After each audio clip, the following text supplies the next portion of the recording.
Hello and welcome to the Pressing Play podcast. I am absolutely personally thrilled to be joined here today by the incredible Selina Barker. She is a speaker, an author of Burnt Out, The Exhausted Person's Guide to Thriving in a Fast-Paced World, a coach who's personally helped me design a life that I love. I went from PR to here, thanks to the incredible Selina. And Selina's work is all about helping us rethink our energy.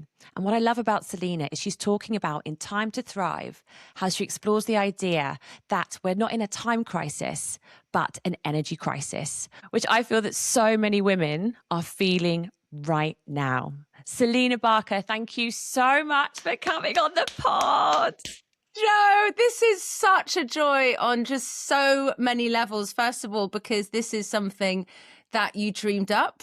We're in our coaching sessions and now it's here, real, it's happening.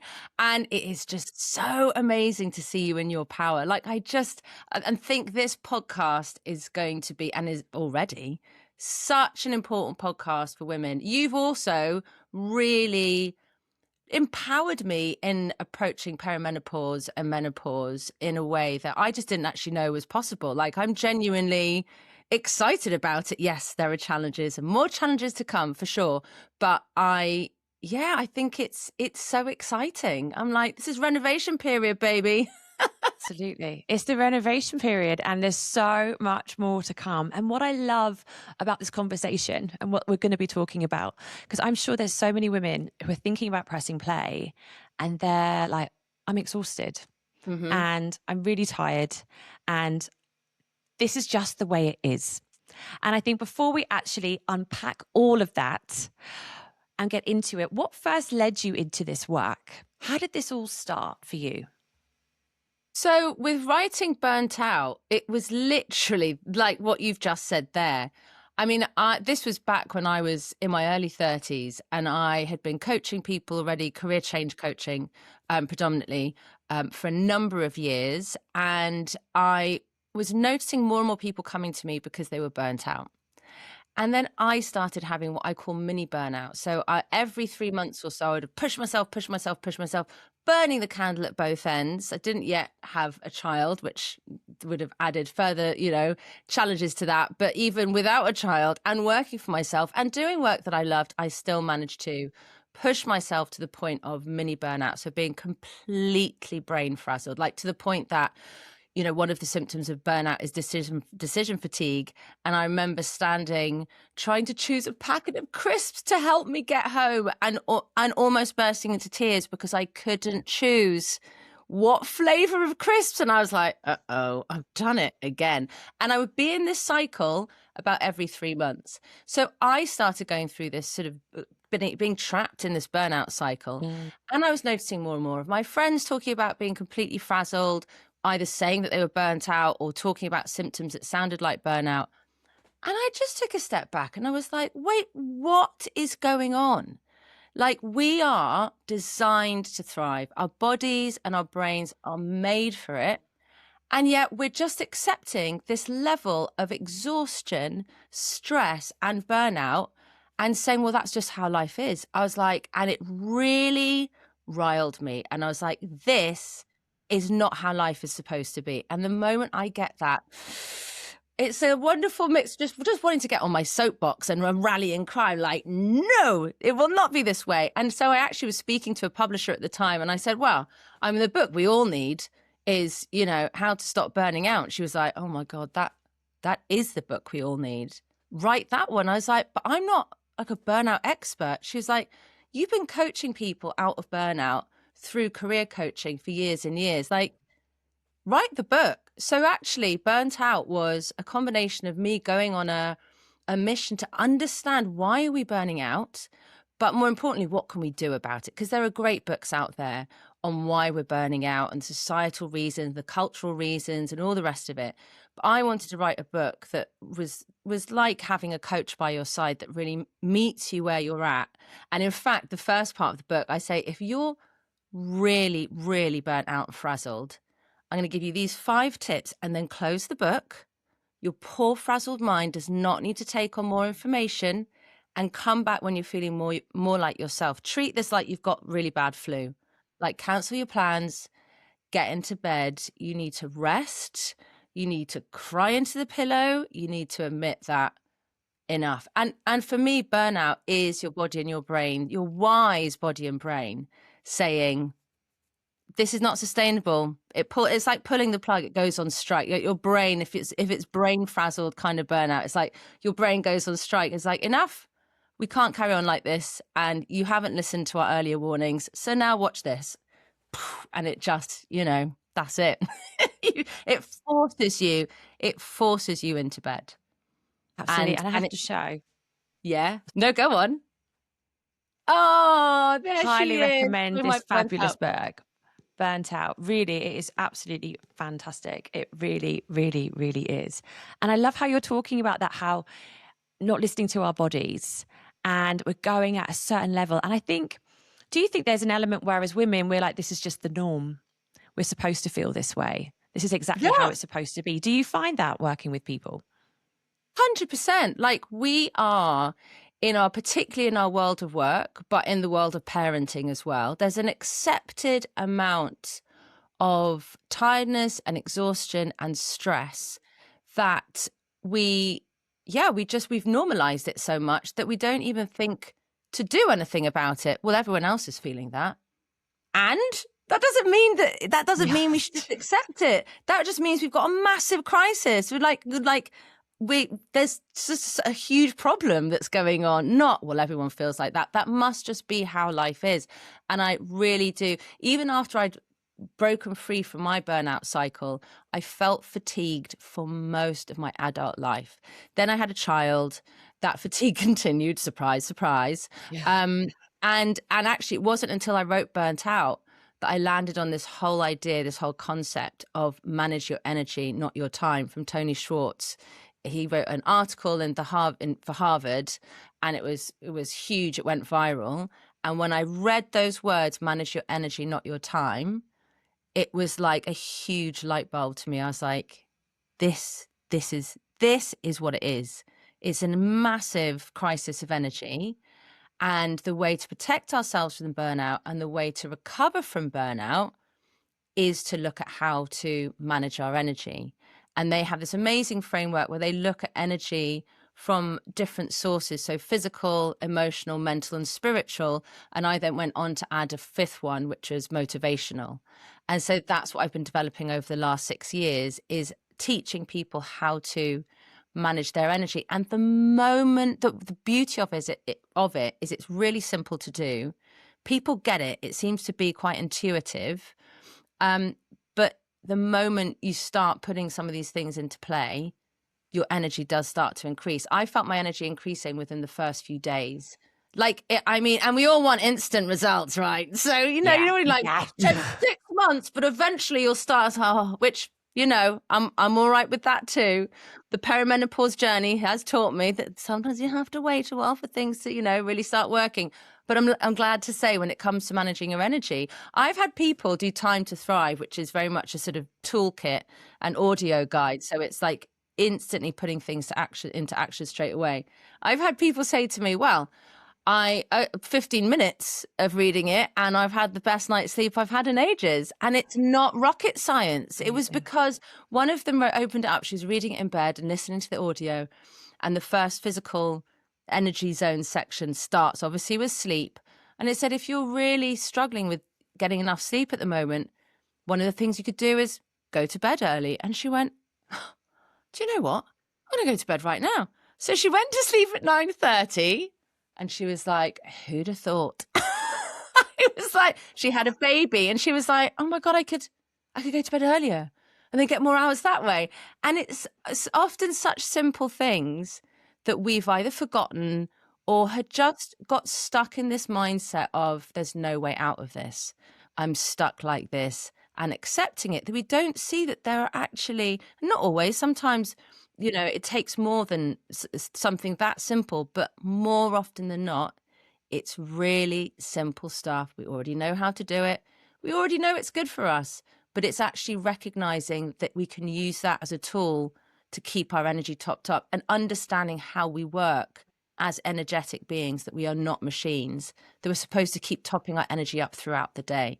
And it's these perspectives that can really have completely transformed it for me. I've never felt more energized than I do now in my late 40s as a mum, way more so than I did in my early 30s when I was footloose and fancy free and had care in the world and was exhausted all the time, burning myself out. And now I'm perimenopausal and I can still say it.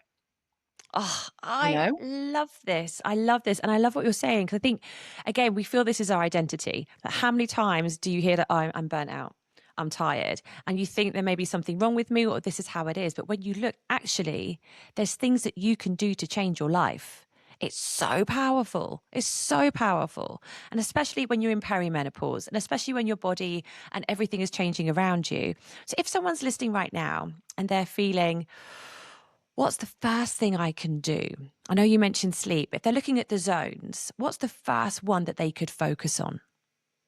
So what I look at now is the 5 energy zones of physical, emotional, mental, motivational, and spiritual. What I would also say is, taking a step back from that, is that we burn out in different ways and our burnout symptoms can look very different. So one of the things I did in Burnt Out was I identified, because I interviewed hundreds of people who've been through burnout, and I recognized that actually burnout was looking really different to people, but there were these patterns.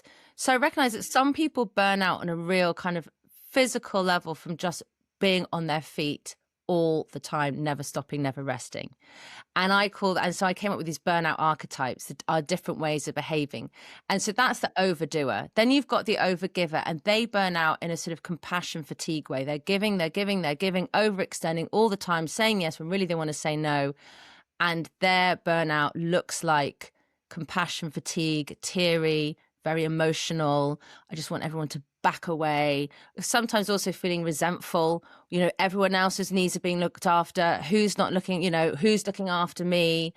You've got mental burnout. So that's the brain frazzled burnout. And that's often from the overthinker, also the overachiever. So they're just very much in their heads. And the beauty of these burnout archetypes, I realized that these are the shadow sides of our greatest strengths. So the overgiver, you did the burnout archetypes quiz. I've got a free one that people could do. And you're the overgiver, aren't you?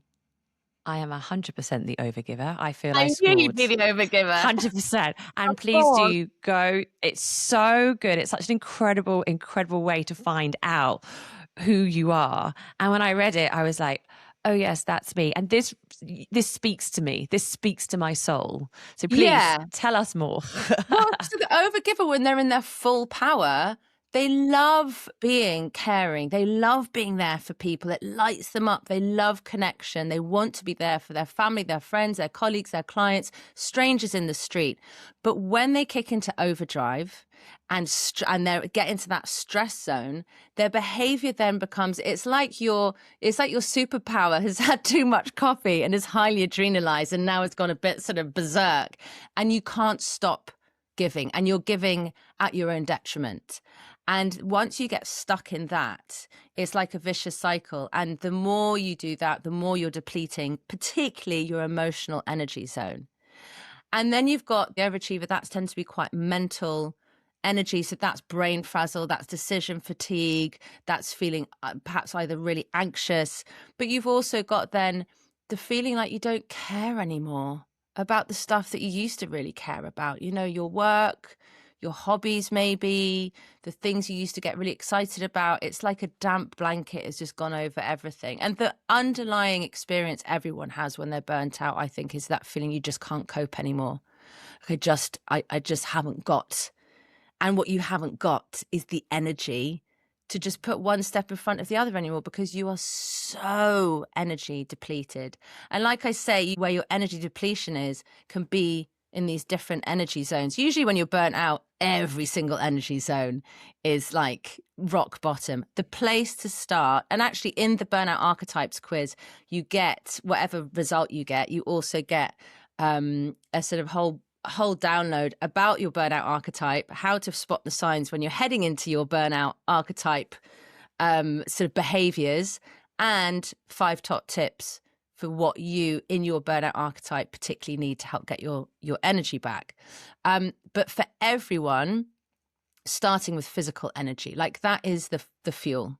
You know, that's the fuel in the car. Without it, nothing else works. It impacts on all the other energy zones. So it's always the physical energy is the place to start. So it is the obvious stuff: sleep, rest, relaxation, movement. Movement is so important. And when you're really burnt out, rather than a HIIT workout, I would go for gentle movement and things like food and plenty of water.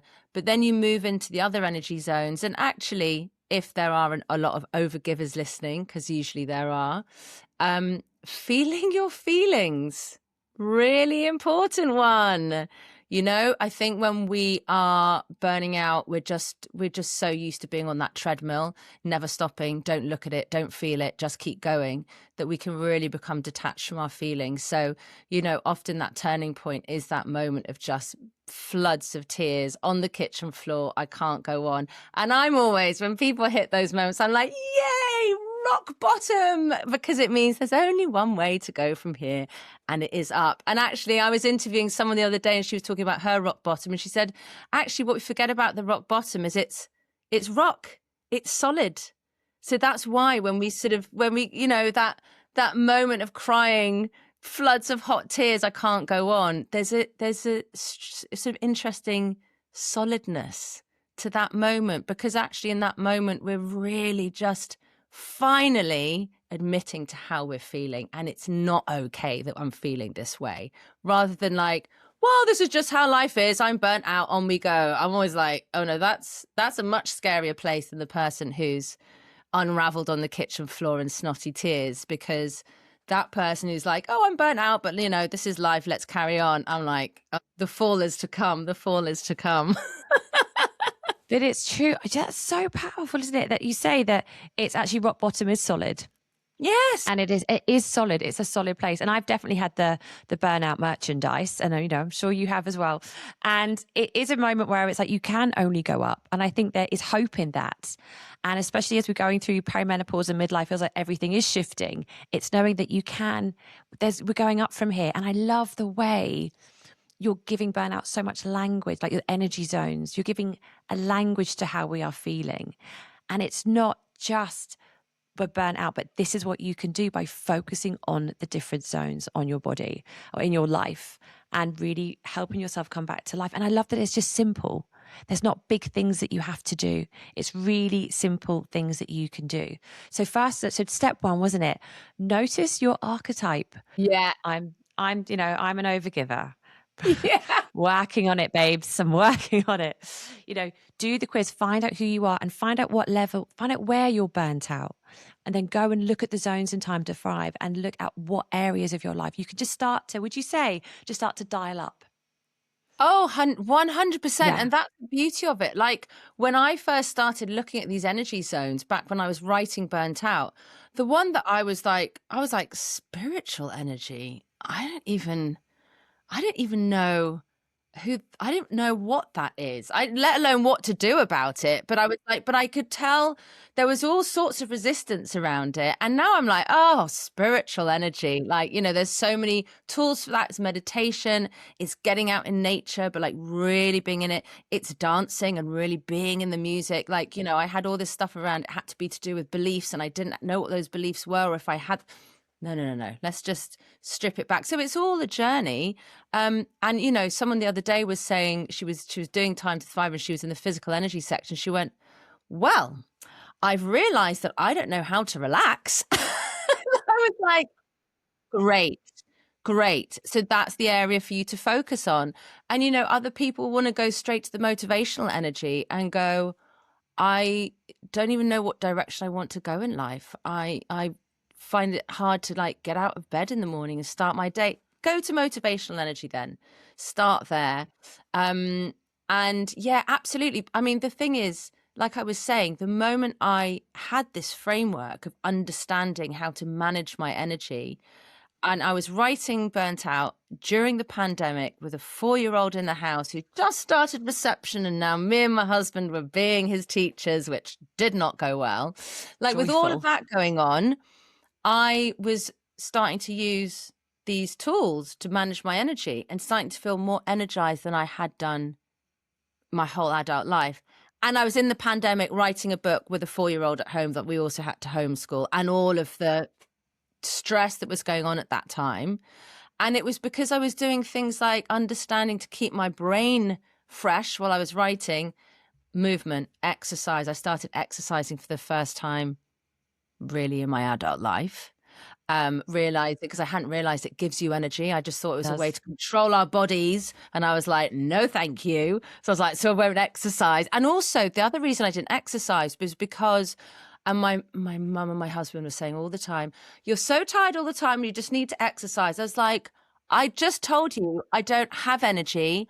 Why am I going to use up even more energy by exercising? Because I thought I was like a machine. I thought you started the day with a set amount of energy and then you used it up. And I didn't want to waste it on exercise because I had other stuff I wanted to spend it on. I didn't realize that actually we are, if we're like a phone or a machine, we also happen to be our own energy source system. We also plug into ourselves.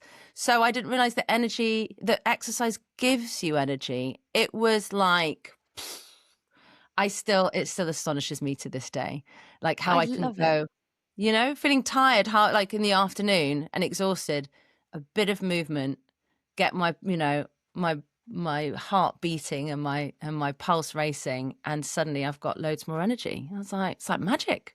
Simple stuff. That's what I really love, because I think also there's so much if you go on social media, and it is great, as women, we are, been told to, lift heavier, do weight. I think we've never felt we have to train more in our life. Now we're in our 40s and beyond. But actually, I think there is something missing in the messaging that actually it helps us with our energy. It's topping up your energy in other ways. So for me, I love when the weather's nice, like today, I bike and get my kids. And that 3 p.m. bike ride does wonders, or walk or do something for my body in the afternoon. And I find that, do you feel this? I don't rely on caffeine, which isn't always my best friend nowadays. And so that could really help me with energy. So I love that you said that. Yeah. Oh my goodness. But all of this is about learning these little tips and tricks on simple stuff you can do that like you say, you have to go and pick up your kids. So you trade the car in for the bicycle, and suddenly that becomes an activity that's also recharging your batteries. This is what I mean. So, the idea that the last thing I want to do for people who already got their plates overloaded is to add extra stuff onto their plate. It would be the worst feeling in the world if I thought I was doing that. What I'm showing people is how to, manage your energy, how to learn these tricks and tools that you can weave in, not as an extra, but like, well, if you did it that way, oh yeah. Like, say for parents who their kids are, maybe they've got little toddlers and they're doing finger painting, get involved, roll your sleeves up, spend 15 minutes finger painting, not for them, for you, and see how you feel after some play and some silliness and some creativity that there's no expectation on how it's going to look for you, not to entertain the child, not to keep them company. I mean, that's great if that's also going on, but for you, can make such a difference. So it's just, shifting how we do things and adding things in. So you shouldn't have to be doing extra. You shouldn't have to be doing more. It's just all about the energy, baby. I love the energy. I feel so inspired. And I love what you said about play, because do we play enough? Like, are we playing enough?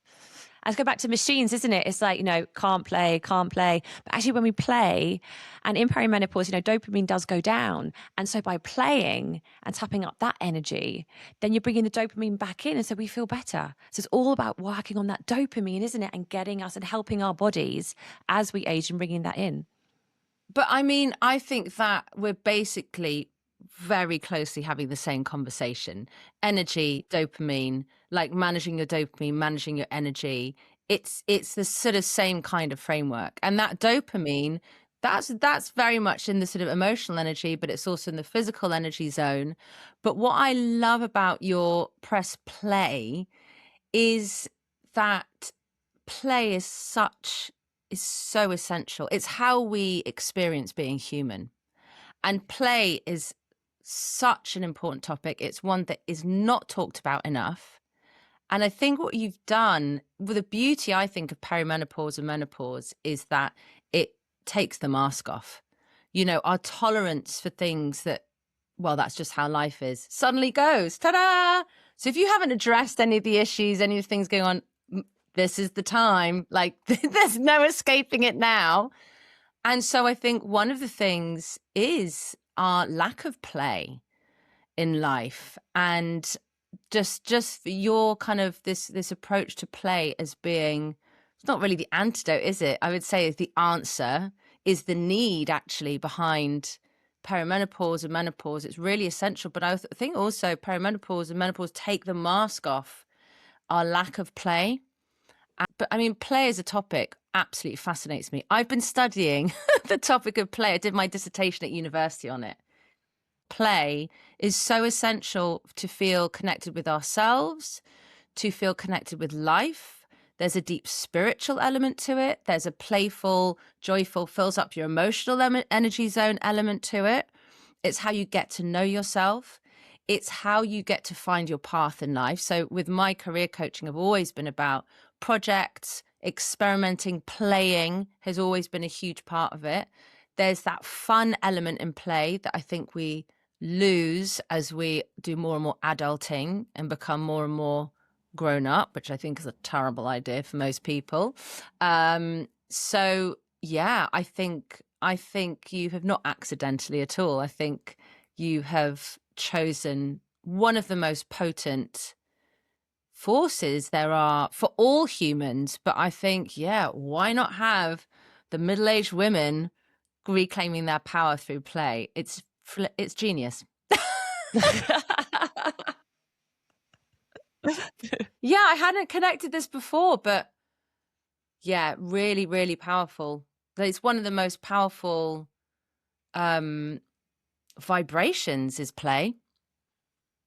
Play, You know? joy, and finding, I think you can find yourself through play and having That fun is again. how you find yourself. That is how you find yourself, is through play. And play, it doesn't, people can think of play being frivolous, that people can think of play being something just children do. Play is honestly what makes us, I mean, animals play as well, but play is how we grow, is how we connect with ourselves, it's how we connect with others. And it can be serious. If you look at a child playing, they can get really serious about how they play. My entire way that I have created a career, which I love and have loved in the 20 years I've been on this career path, has been defined by how much I play. And finding ways to do that outside of work has been more my challenge, particularly as a parent, particularly as I'm getting into this. That's been one of my biggest challenges. And I think I'm starting to get it now. I always thought play for me, I got it tangled up in my younger days when I was out partying a lot and dancing and, you know, just lots of socializing. And now I'm realizing that I hadn't realized until this moment, this is what's been going on, rediscovering what play really means to me. And it's creativity, it's imagination through reading, it's pottering around in the garden. I have no idea how to look after a garden, but once I got my hands in the soil, it's play. It's play. Yeah, it's key. I love this so You are much. so clever. You are so clever to put this at the heart of the menopause journey. Of course. And it's what everyone needs. It's not just what menopausal women need. Let's have it for ourselves. We do, because I think also what's coming for us, I just think the language is so powerful. You know, we're told we're going to go into our pause and post years of our life. Yeah. How does that? And it's like, I mean, is it any wonder that we feel like, and so it is play. And I love what you're doing. I love how you're giving a language to how we're feeling in burnout and ways that we can speak to our energy in 5 ways that we can bring our energy back. And I have to talk about, and as you know, I'm a huge fan of Selina's journals. I've got them out. Hang on, they're all here. Hold on. Have you done all 9? Oh, I've got all of them here. It's showing the Goodbye Hello journals. Yeah, it's the 10th edition coming up this year. These are absolutely fantastic. We have to give them a nod while we're here, and Living Another Way. We have to give them a nod because they're so fantastic. I love what you've done with the journals. I know that this was such a passion project to begin with, wasn't it? A belief that you had. Didn't this start? You started the journals in your camper van. Is that correct? Have I got that right? Yeah. When you thought about, talk us through this and what your beautiful journals are, because the world needs to know. So when I hit 30 and I had every plan to be married with 2 kids by the time I was 30, that was my dream of my childhood, my teens, and in my 20s. I was like, wow, you really were the product of your society in the world in which I grew up in. But that was the dream.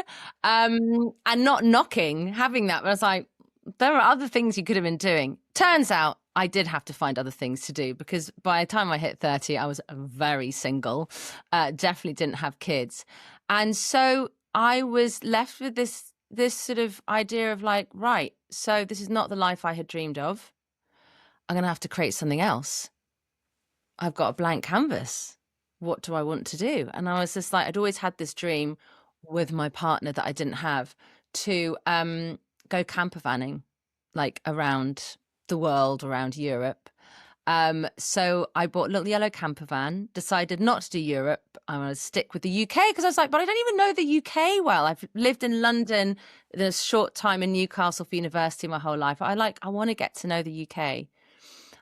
So I set off traveling and working for my little camper van named Beryl for 6 months, taking my friends on all sorts of adventures, fell in love with the British countryside. I went to Cornwall. I went to the Lake District. I did Wales briefly, and I went to Scotland. And my goodness, what a raw, wild beauty she is. I mean, So when I was coming to the end of that year, I really wanted, before I rushed into another year, and all we had was New Year's resolutions, which really, what do they do? I was like, I really want to take a moment and actually reflect on all that I've been through this year before I step into the next year. I want to reflect on what I'm grateful for, rather than thinking about all the things I don't yet have that I want to have. And then I want to look to the next year, because now what do I do? Like, I have my business in a bag. I was now able to, basically a digital nomad, as we called it in those days. I think they still call it that a bit. I was just like, what do I want out of this year? And so I created this little document. I did it, loved it, shared it with family, friends, some of my clients, well, all of my clients, just a few people at that time. And they loved it. And the next year they were like, oh, you're going to do that thing again? I was like, yeah, I guess. And so that's how it started going and started spreading, and really started spreading. I mean, I've created a lot of worksheets in my time. Do you know what I mean? But this is one that people really liked. So I started to have this dream of like, oh, I'd love it for one day to be something, a journal that you can really hold in your hands and fill in. And the dream was to see it. And I'm looking at my collection there on my bookshelf, just seen yours. The dream was that, one day people will have these collections growing on their bookshelf that's a record of that year that they lived, and also a record of the dreams that they had. And it's now fascinating to look back. That's a lesson in itself. Looking back at all the dreams I had this year, in fact, a really big moment of, I'd kind of accepted that a lot of the big dreams I'd written in previous years just hadn't come true. And I'd sort of put it to bed, and it was disappointing and it was kind of sad. And then I realized that actually I was just hiding from the fact that there were some really important dreams, one of which was to have a full-time journals business. And I was like, hold on a second, why am I putting that to bed? Which are the dreams I'm sad to have waved goodbye to? Bring them back. So it sort of really reignited my dreams and my ambition, which had really took a bit of a pummeling, I think, during lockdown and those lockdown years. I really lost my footing, had a big impact on coaching. No one was getting career coaching in those days. So it was, So anyway, those journals have really shaped my own life. And it's amazing to see thousands of people, about 25,000 people we've realized have done those journals. Yes. I mean, it's incredible. And actually, if we're thinking about your journals, these actually started, I think we both turned 40 in the pandemic, didn't we? Just before, yeah. Just before I was in. And it's incredible that, as you say, it's that pressing play on your journals and having that bumpy time in the pandemic. We're like, oh, I'm not sure, but these journals have really come into fruition now, and they're just so powerful. You have such an amazing club with Project You and Another Way. And where can people find your journals right now? So if you go to projectyourjournals.com, then you'll find my journals there. And also, well, we can leave the links in the show notes to do the burnout archetypes quiz.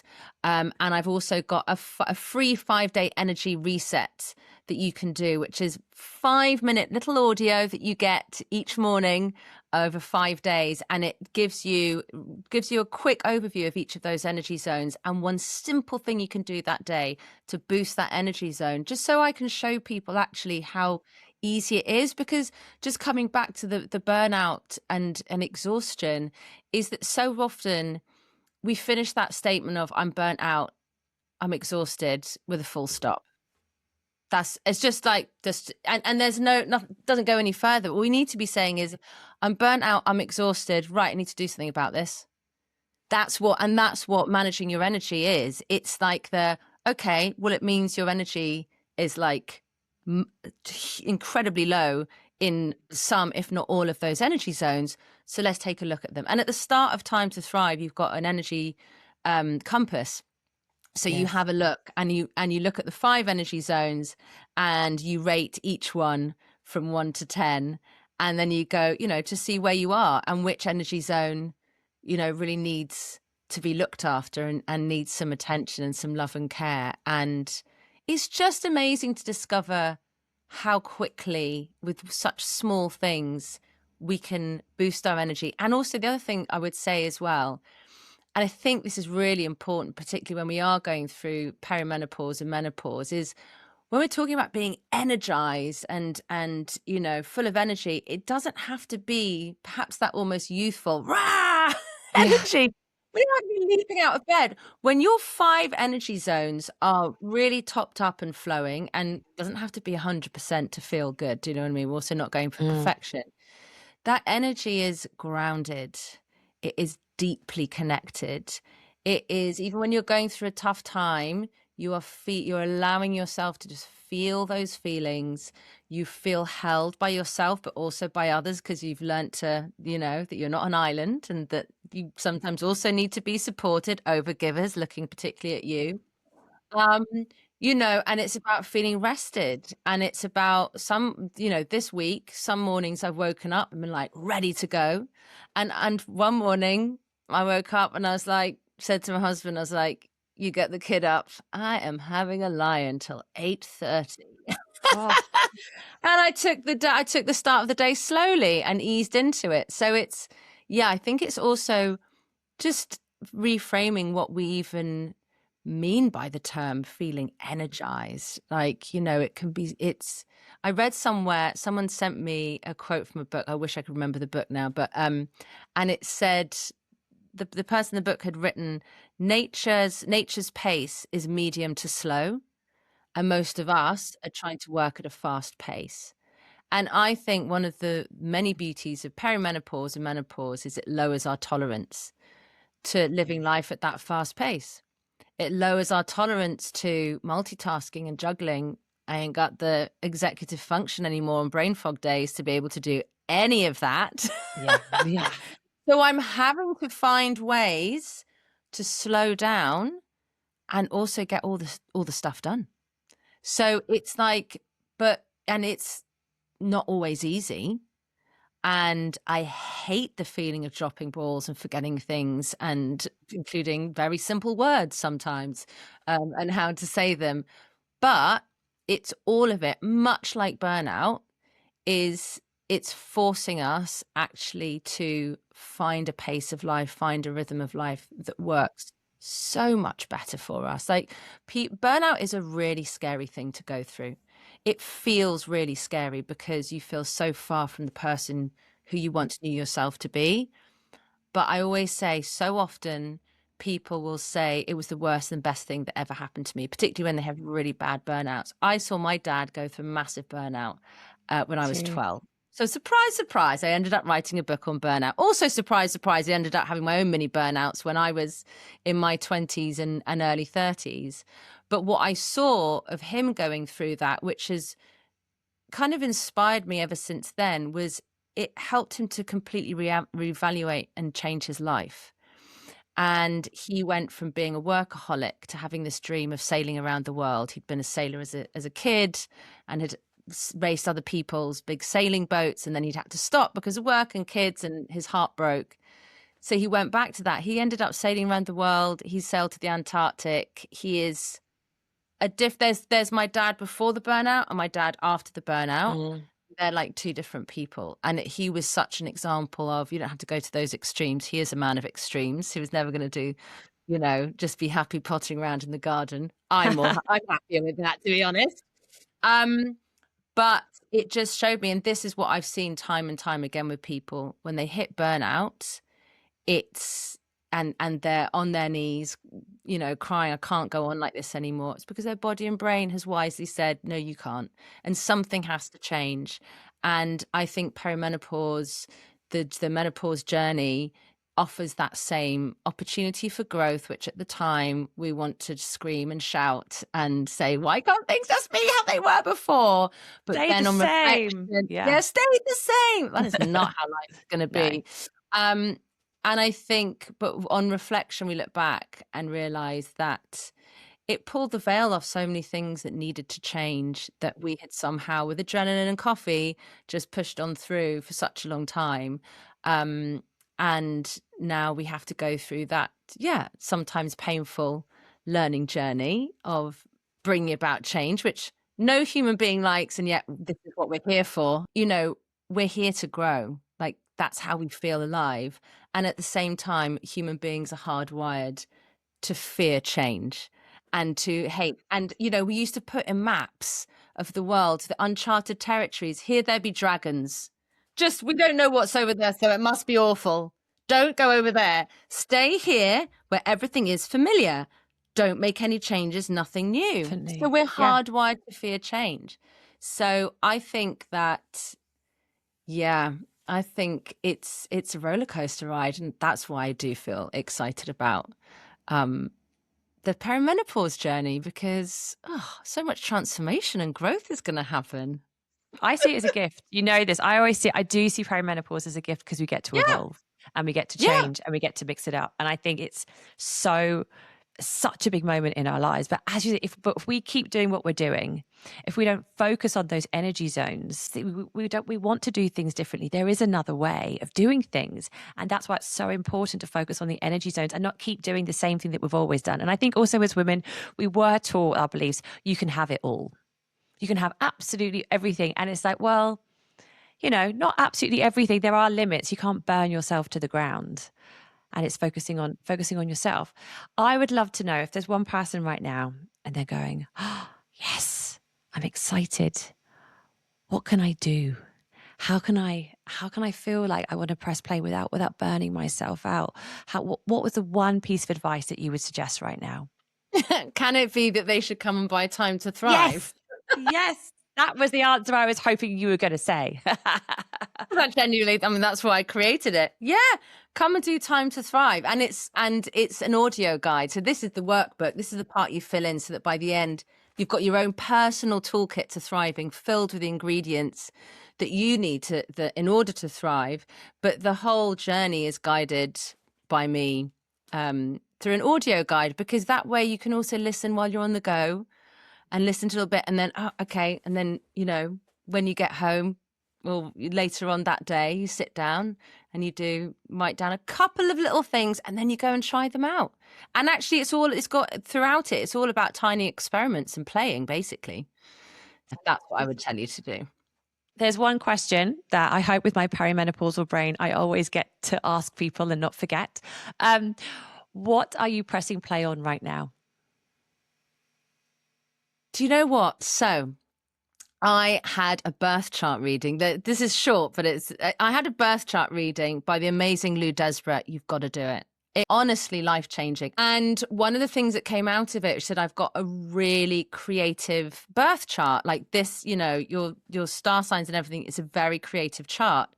And so that weekend, when my son was drawing with the pens I bought him for Christmas, I took a big sheet of, you know, from the IKEA roll of paper that's for him in his room, used some of his pens, and I started drawing, which is, I mean, I drew and painted my whole childhood, teen years, A levels, art, like did foundation course at art school, but haven't really done anything really since then. Yeah. And I started sketching and I absolutely loved it. It was like I found an old part of me, but not just that. It was the energy that I tapped into. I was like, whoa, I don't get this energy, whatever this is. A, it fulfills me on such a deep level, and B, I don't get it from anything else. And also, I was quite good. I want to see some pieces, please. I'm going to send you. Honestly, you'll be surprised. And so I'm pressing play on that, and it's like, yeah, it's incredible. It's incredible, the source, the quality of energy I'm getting from that. And it's also something I can do with my son. He's 10. He loves to draw. So now we have sessions where we draw and watch Traitors. So good. Weird so combo, good. but How really fun. works for us. Yeah. That's what I'm pressing play on. And dancing. Getting more dancing in. I've had a good dancing session each month of this year so far. I mean, we're only a few months in, but also wanting to do more of that. Yeah. Get under that disco ball. I think it's so important. This has been an absolute joy. You are my first guest on the Pressing Play podcast, and it has just been the best. Thank you so much. I've learned so much. I feel I've just been sitting here like, oh, yes, it's been fantastic. I feel like I've learned so much from you over the years and in this session as well, in this podcast. And we're going to put everything in the show notes. Please do go check everything out from Selina Barker. She really is an icon when it comes to managing your energy. And you don't have to live with burnout. You really do not. There are ways that you can help yourself. Thank you so much, my love. It's been the best. Oh, thank you, Jo.